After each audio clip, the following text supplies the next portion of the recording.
Алыс-беріс арасындағы тепе-теңдік.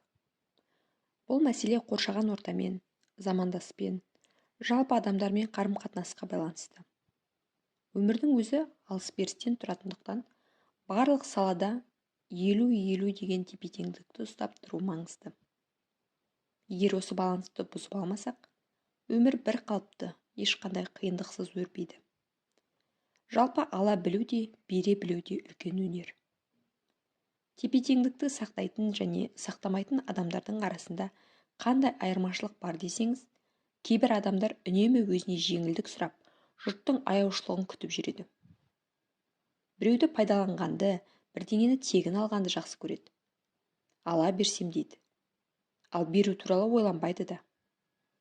Мұндай адамдар білген ортаға салу туралы да ойланбайды. Менің білетінім өзгеге де пайдалы болады-ау демейді. Керісінше басқалар да біліп қоймасын дегендей жасыруға тырысады. Бұл тепе-теңдікті ұстамайтын адамдардың жалпы сипаты. Бірінші хат.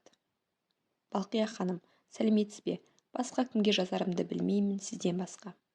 Өтініш, мына хатымды жауапсыз қалдырмаңызшы. Уже ештеңеге желание қалмады. Енем күнде бір мені ұстауып отырады. Бала-шағамның алдында да уже абыройымды түсіріп тастады. Сенің шешең осындай, сенің шешең мынадай деп. Отбасы құрғанымызға 5 жылдай болып жатыр, бірақ әлі сол жетпейтін ақша. Енді бірдеңе алсам үйде айқай-шу, жетісіп қалдың ба деп мені ешкім тыңдамайды да. Күйеуімнің әкелген ақшасы үйдегі керек жарақтан артылмайды. Мен де басқаның әйелдері сияқты қалағанымды алып, ұрыспай, қырылыспай өмір сүргім келеді. Не істерімді, неден бастарымды білмеймін. Бір жолын айтыңызшы. Бұл күйеуіне, енесіне өкпесін жеткізіп, ақшаның жетпейтінін айтқан келіншектің хаты. Жазғанына қарап, адамның психологиялық жағынан қандай типке жататынын бірден тануға болады. Бұл хаттың иесі өзін құрбан жағдайына жеткізген адам. Карпман үшбұрышындағы құрбан рөлін еске түсірейікші. Бір хаттың ішінен қалыптасып алған қаншама теріс түсінік установка шығып тұр. Құрбан кейпіндегі адамның басты сипаты шағым айту, өкпелеу, өзіне аяныш сезімін тудыру. Сол арқылы басқалар түсіністікпен қарап, аяп көмектессе деп тұрады. Мұндай шағымның мазмұны мен жақсы адаммын, ал менің жақындарым, бұл жерде күйеу мен енесі, жаман адамдар. Осындай отбасына тап болдым, ал менің еш кінәм жоқ дегенге саяды. Әрі мұнда тек шағым мен өкпе барды. Отбасымен қарым-қатынасымды дұрыстағым келеді, ортада сыйластық болғанын қалаймын, ақша мәселесінде өзім шешкім келеді, өзім ақша тапқым келеді деген сияқты нақты тілек немесе адамның ішкі қалауы жоқ. Тығырыққа тіреліп, қиын мәселеге тап келген адам ең әуелі өзіне, ал мен мұның қалай шешілгенін қалаймын, менің тілегім не деген сауал қойып, оған жауап іздесін.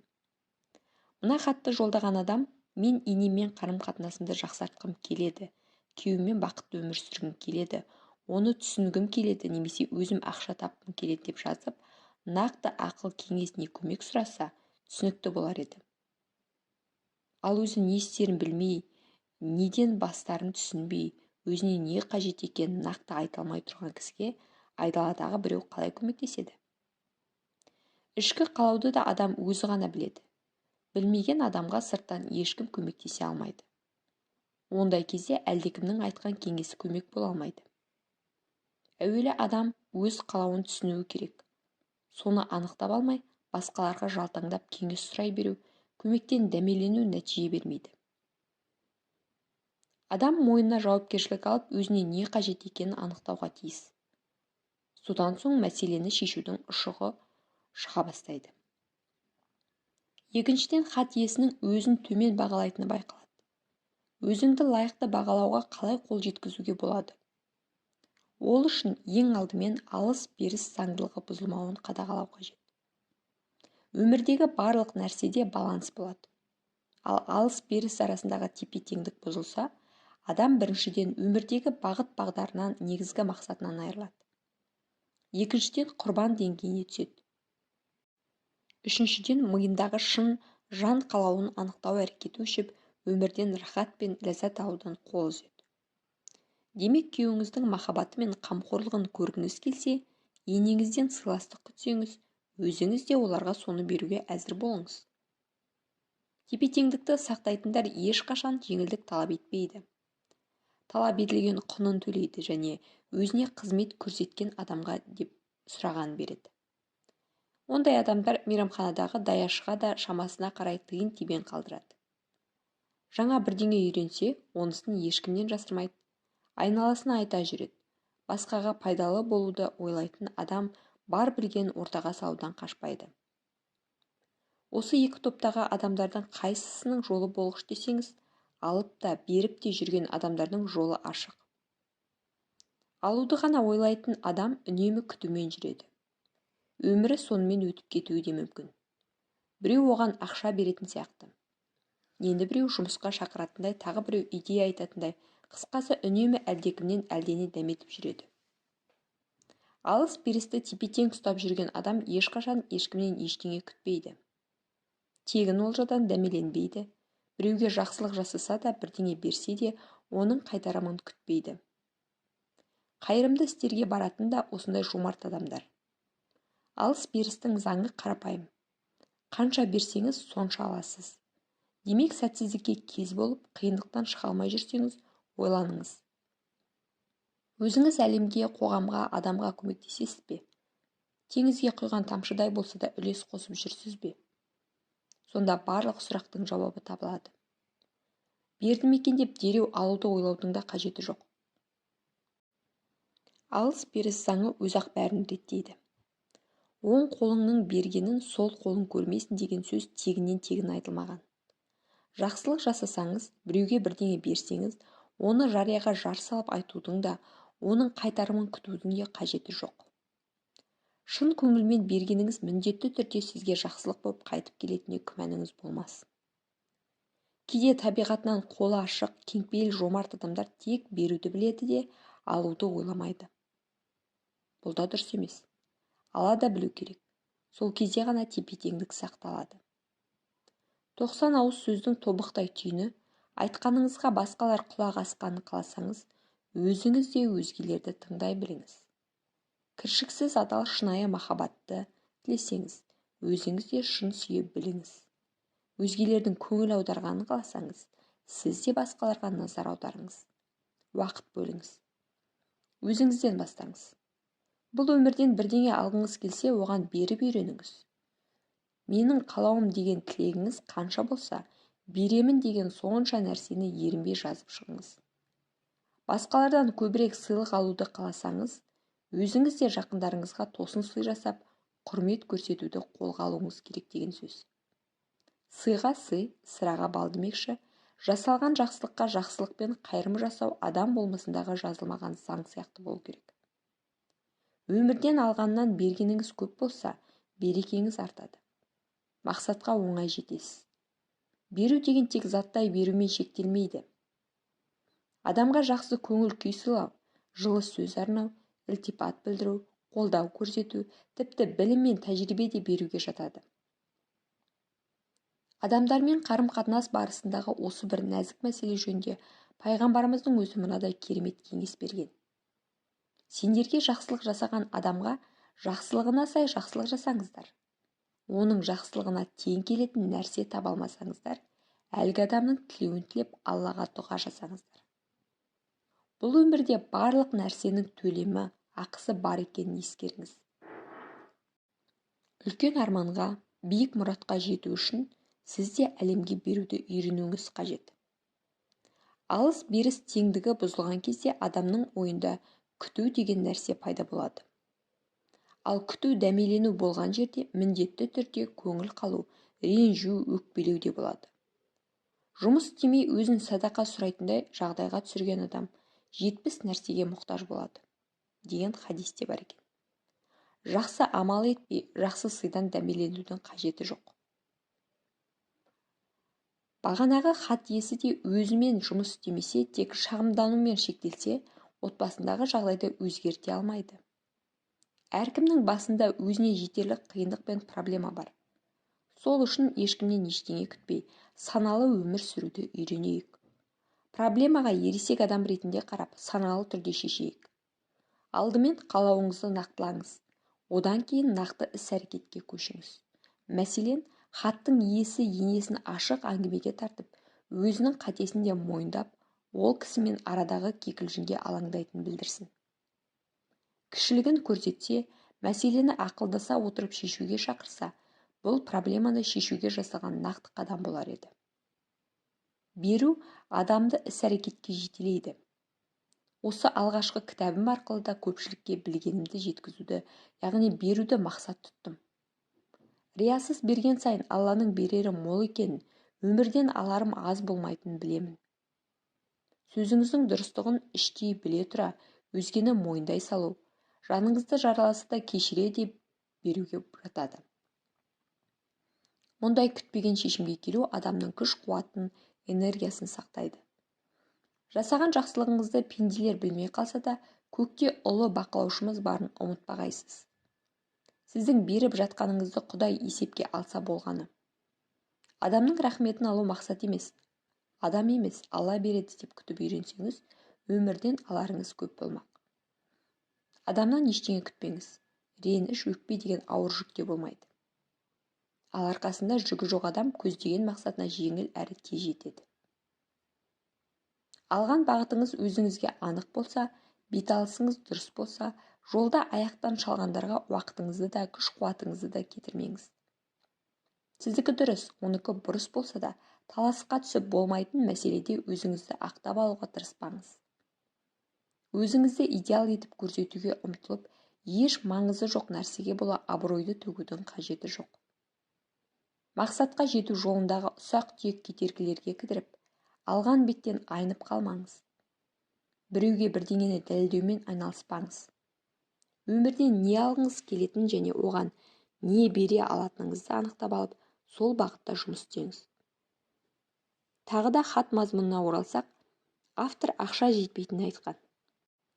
Табысыңыз көп болғанын қаласаңыз, беруді де ойлаңыз. Ақшамен бере алмасаңыз, садақа деген бар екенін және ол тек ақшалай берілмейтінін, әрекеттің садақасы барын ескеріңіз. Күлімдеп жүру. Бір күніңді тірі жанға зияныңды тигізбей өткізудің өзі садақа екенін біліп жүріңіз. Сонымен қатар беруде ниеттің түзу болу өте маңызды. Кімге не нәрсе берсеңіз де қайтарымын ниетіңізге қарай аласыз. Сондықтан түпкі ниетіңізді анықтап алғаныңыз дұрыс. Мақсатыңызға жете алмай жүрсеңіз, демек алыс-беріс тепе-теңдігі бұзылған деген сөз. Тапсырма. Кез келген адам өмірдің рахатын көріп, жақындарымен қарым-қатынастан жақсы эмоция алғысы келеді. Әсіресе әйелдер қауымы күйеуінен мақтау күтеді. Еркелетіп жылы сөз айтса, соған ақ көңілі көтеріліп рахаттанады. Мен не нәрседен рахаттанамын деген сұраққа жауап жазып көріңіз. Сондағы жауаптар тізімі сізге мотивация болмақ. Не нәрседен ләззат алатыныңызды, неден жаныңыз жадырап, рахат сезімге бөлетініңізді неғұрлым нақты анықтап берсеңіз, ми соғұрлым сол сезімде сізге сезіндіруге жұмыс істеп, жолын көрсете бастайды. Рахат сезімі әрекеттің қозғаушы күші. Өзін рахат сезімге бөлу үшін адам әрекет етеді. Мысалы, демалыс күндері ұйқысын қиып тауға шығатын, болмаса саябаққа барып, волейбол, футбол ойнайтын адамдар сол нәрседен алатын рахат сезімі үшін жасайды. Көбірек берген адамның энергиясы да көп болатыны қаперде болсын. Бұл да жазылмаған заңдылық. Энергиясы жетпей шаршап шалдығып жүрген адам тек ала берсем деген ұстанымда жүрген жан болуы мүмкін. Өмірге айналаңызға не берсеңіз, соны аласыз. Біреуге жасаған жақсылығыңыз өзіңізге жақсылық болып қайтса, жамандығыңыз жамандық болып оралады. Өмір алма-кезек. Қалау. Шынайы қалауды анықтау. Қалаймын деген істерге ми қиналмайды. Қазір қолыңызда ақша пайда болса, не нәрсе сатып алар едіңіз?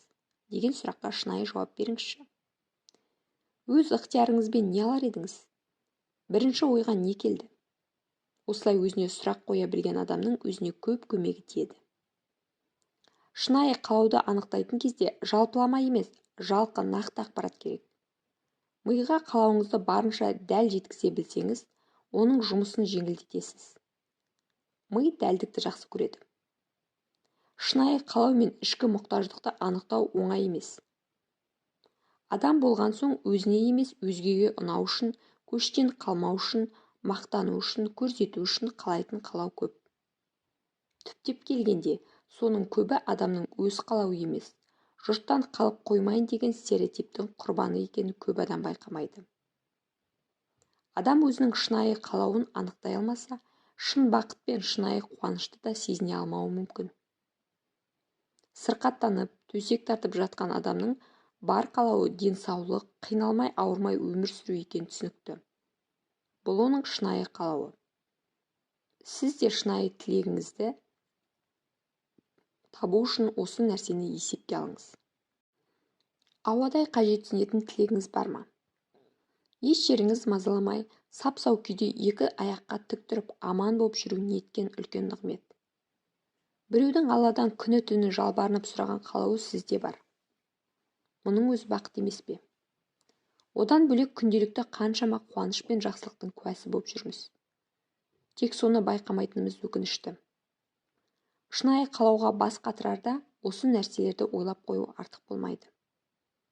Шын мәнінде шынайы қалауым деп жүргеніңіз жеке басыңызға аса қажет деп емес болуы мүмкін. Адамның барға қанағат етіп шүкір айтуы азайған кезде оған сынақ беріледі. Сол кезде қалауыңыз анық болады. Оған жеткізбей бар нығметке шүкір еткенге не жетсін. Бір парақ қағаз алып, оған істеуге тиіс нәрселерді тізіп жазыңыз. Жазып шыққан соң әрқайсысының жанына мұны мен шынымен қалаймын ба, әлде жай ғана жасауым керек пе деген сұраққа жауап бере отырып, қалаймын, істеуім керек деген сөздерді жазып шығыңыз. Міне осыдан кейін шынайы қалауыңыз анықталады. Қалаймын деген істерге ми қиналмайды. Керісінше істеуім керек деген нәрселерге ми ауыр тиеді.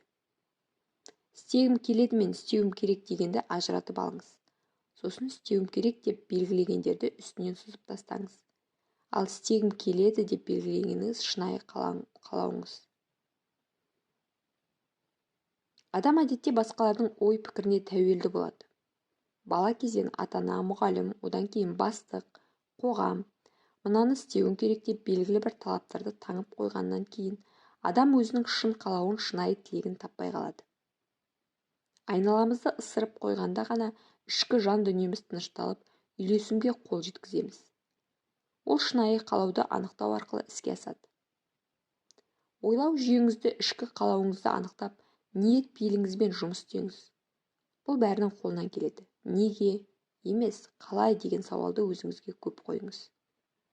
Миға осы міндетті жүктесеңіз, кез келген мәселеде ол жауапты да, жолды да көрсете бастайды. Ми негативке құрылған ойды одан әрі өрбітіп, ситуацияны одан бетер шиеленістіріп, күрделендіре береді. Соны тоқтатуыңыз керек. Жақсы нәрсе ойлап ізденісін тоқтатпаған адамға бәрі де жақсы болады. Адамның бақытты болу-болмауы жүрек тыныштығына байланысты. Сондықтан жүрегіңізге тыныштық сыйлайтын шынайы қалауыңызды ғана анықтауға тырысыңыз. Жүрек Алланы еске алғанда ғана тынышталады. Шынайы қалауым жасанды және табиғи өзім. Адамның табиғи таза болуын оның бала кезін мысалға ала отырып түсіндіруге болады. Бала ересектерге тазалық пен шынайылықты үйретеді. Адамның қалауы жетсем деп жүрген тілегінің 80% өзінікі емес. Яғни нәпсіден, қоғамның таңып берген талаптарынан шыққан қалаулар. Демек олар жасанды, қалған 20% ғана адамның шынайы қалауы. Алланың берген ғұмырын, алтын уақытыңызды, күш-қуатыңызды шын қалауыңызға емес, болмайтын нәрселерге жұмсап жүрген жоқсыз ба? Біреуге жағыну, біреуді мойындату, біреуге дәлелдеуге қор болып жүрген жоқ па? Адамды мені басқалар жаман деп ойлап қалмасын деген ой құртады. Денсаулығымыз бен энергиямызды шын қалауымызға жетуге жұмсау әлде қайда пайдалы. Жанымызға, рухымызға расында қажет. Шынайы қалауымыз көп те емес, әрі оны істеу де қиынға соқпайды. Бірақ көп адам бүкіл ойы мен уақытын жасанды қалауына кетіреді. Жүректің үнін есту, нағыз қалауды табу оңай емес. Адам эгосын бұзып, нәпсісін тыйған кезде бар жасандылық әлсірейді. Сол кезде жаңағы 80% жасанды қалауда өшеді. Жасандылық қайдан шығады? Адам өзін тани алмаса, өзіне не қажет екенін білмесе, бәріне жағу үшін барын салады. Жаман адам болып көрінуден қорқып өзін жоғалтып алады. жұрттың пікіріне тәуелділік шынайы болмысыңды тануыңа кедергі келтіреді. Өзгенің ой-пікірі мен сыны әсер етпеу үшін өзіңізді зерттеңіз. Басқа адамды тәрбиелей алмаймыз, әрі ешкімнің аузына қақпақ бола алмаймыз. Ендеше басқаның сөзін жүрекке ауыр алмау үшін ішкі жан қалауыңызды анықтап, өзімізді танып алайық. Ал өзіңді тану деген өзіңді алдамау. Мінсіз, кемшіліксіз болуға тырыспаңыз. Қателесуден қорықпаңыз. Қателеспейтін адам жоқ. Идеал адам болмайды. Оның үстіне әр қателік тәжірибе. Әлеуметтік желіде өзін барынша сұлу, ақылды, бақытты етіп көрсетуге тырысу жолында шынайылығынан алшақтап, жасандылыққа бой ұрып жатқанын көп адам түсінбейді. Мен бақыттымын деп жарияға жар салған адамның артында көп жағдайда бақытсызбын деген жанайқай жатады. Осыған байланысты Румидің болғаныңдай көрінгеніңдей бол деген тамаша сөзі бар. Өзгені алдаймын деп өз өтірігіңе сеніп қалудан сақтану керек. Сол кезде шынайы қалауыңызбен өмір сүруде жеңіл болады. Шындығы өзіне аян адам өзгенің таққан айыбына, жапқан жаласына мән бермейтінін, пайдасыз тартысқа түспейтінін үнемі есте ұстаған жөн. Тапсырма. Қалауыңыздың тізімін жазыңыз. Ішіндегі ең маңыздысын анықтап, оларды кім үшін, не үшін қалайтыныңызды жазыңыз. Қалауыңызды қалай іске асыруға болады, ойланып әрекеттер жоспарын жазыңыз. Қайталап оқып, назарыңызды қалауыңызға бұрыңыз. Маған бола ма деп өзіңізден сұрау арқылы бұл қалауды орындауға кедергі жоқ екеніне көз жеткізіңіз. Көбінесе қалауын іске асыруда адам өз-өзіне рұқсат бермей жатады. Содан кейін қалауымның бәрі орындалса не болады деп сұраңыз және жауабыңызды қағазға түсіріңіз. Денеңізді сезініңіз. Көп адамда өз тәнімен байланыс жоқ. Біз тек мимен ойлап, тек соның ғана қалауын жасауға дағдыланып алғанбыз. Керек деген ұранмен өмір сүреміз.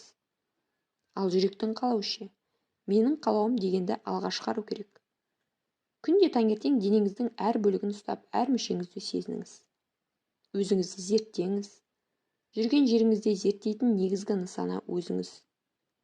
Тамақты қалай жегеніңізден бастап, қандай киім кигеніңізге дейін барлық іс-әрекетті зерттеңіз. Әр салада кемінде бір мақсат жазыңыз. Денсаулық, қаражат, қарым-қатынас, өзіңізді дамыту және Алламен байланыстың әрқайсына мақсат қойыңыз. Өміріңізде болған шуақты, ең жарқын сәттерді еске түсіріп жазыңыз. Кем дегенде өзіңізді шексіз бақытты сезінген, балаша қуанған бір кезді табыңыз. Сыйлық сыйлаңыз, өзгеге емес өзіңізге. Не сыйлайтыныңызды өзіңіз шешіңіз. Сонда өзіңізге не ұнайтынын білесіз. Гүл алатын болсаңыз, сізге қандай гүл ұнайтынын анықтайсыз. Сол жақсы көретін гүлден ең болмағанда бір талын өзіңізге сыйлап көріңізші. Адамдардың сізге деген қарым-қатынасы өзіңізге деген көзқарасты білдіреді. Маған не қызық деген сауалға шынайы жауап беріңіз. Адамды бөгде біреудің өмірі қызықтырса, демек оның өз өмірі қызық емес деген сөз. Өз-өзіңізге қызық болыңыз. Олай болмағанда өзгелерге де қызық болмайсыз. 2001 жылы шыққан Трасса 60 фильмін және Душа мультхикаясын көріңіз. Құранның 53-39 аятын оқып, ойланыңыз. Адам баласы өз еңбегінің жемісін ғана көреді. Кез келген істі Алланың атымен бастайтын болсақ, ол істе береке болады. Бисмилля деп кірісу, істі бастамас бұрын садақа беру, жаратушыдан дұға тілек тілеп, бастағалы тұрған істі мен үшін қайырлы болуын нәсіп ет деп шынайы сұрау. Ал психологиялық тұрғыдан бірдеңені бастамас бұрын өзіңізге не үшін деген сұрақты қойып үйреніңіз. Сонымен қатар соңғы межені, істің нәтижесін көзіңізге анық елестетіп, түпкі қорытындысын түсіну маңызды. Сіз тірісіз бе? Деніңіз сау ма? 12 мүшеңіз өз қызметін атқарып тұр ма? Демек, кеудеде жаныңыз бар, сізде әлі мың мүмкіндік бар. Миыңызға кез келген проблемадан шығудың бірнеше жолын көрсетіңіз. Бір емес, бірнеше жол бар екенін естен шығармаңыз.